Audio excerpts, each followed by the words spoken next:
Proprioceptive neuromuscular facilitation. It sounds a lot more difficult than it actually is. This is probably one of the best, if not the best, stretching techniques that you can find, and this is an advanced stretching technique that will greatly improve your flexibility if performed correctly. So in this video I will show you how it's done. And make sure that you read all the warnings and all the tips and advice that I give in this video.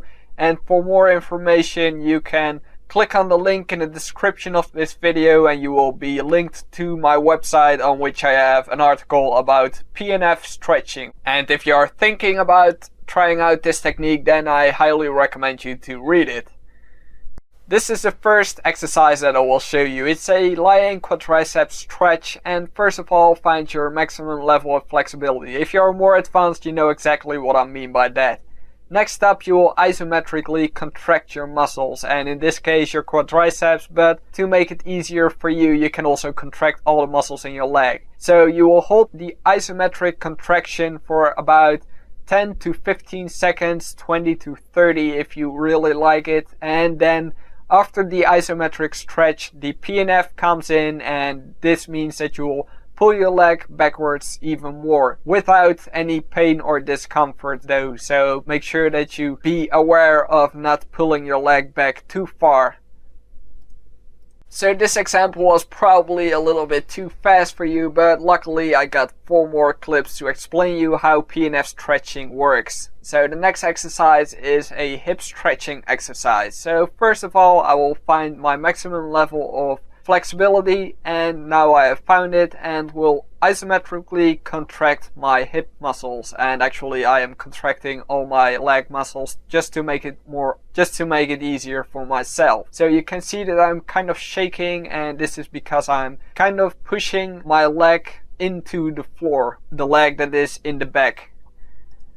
After the isometric contraction, I will go down deeper, so I will increase the stretch compared to the stretch that I did before I isometrically contracted. So basically you will be able to stretch deeper after the isometric stretch, and also be aware that you should not feel any pain or discomfort even after isometric contraction.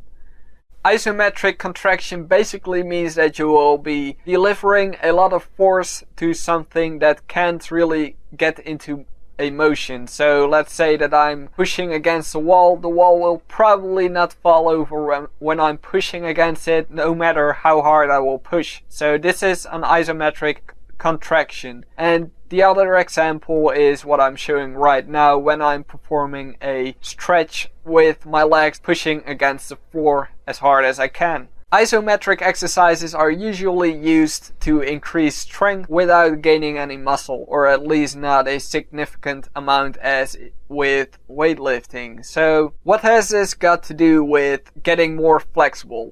A lot of people believe that strength and flexibility cannot go together. So when you are muscular and strong, it is very difficult to get more flexible and to learn a front or side split, for example. Well, this is a wrong idea, because strength and flexibility actually go hand in hand together, and the idea behind isometric PNF stretching is that you cannot get more flexible if your muscles are not strong enough.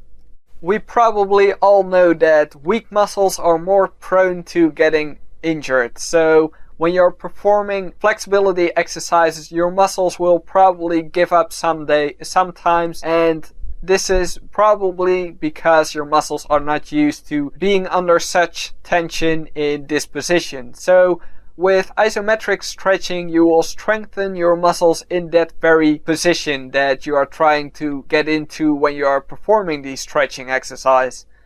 This technique will therefore teach your muscles that they can actually get into certain positions without having to deal with all that tension.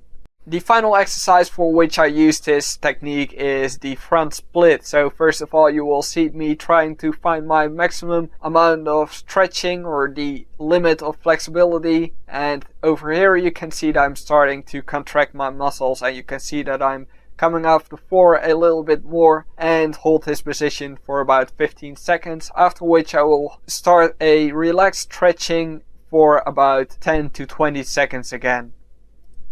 In case you didn't read it in this video, always make sure that you do a good warm-up consisting of about 5 to 10 minutes of cardiovascular exercises or something like that. Then perhaps some strength exercises that include some flexibility like full squats or full lunges. And then do some light stretching if you want, or swing your legs in some different directions, and then you can start this workout.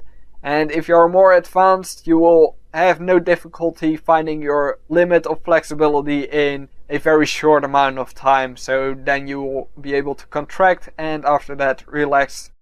Build up the intensity of this technique, so don't immediately start to give everything that you got, but first start off with 70 to 80% of your maximum contraction strength.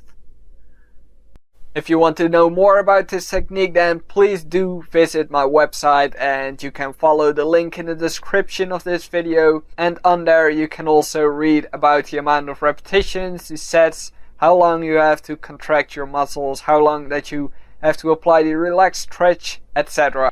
Thank you for watching, and I will see you next time.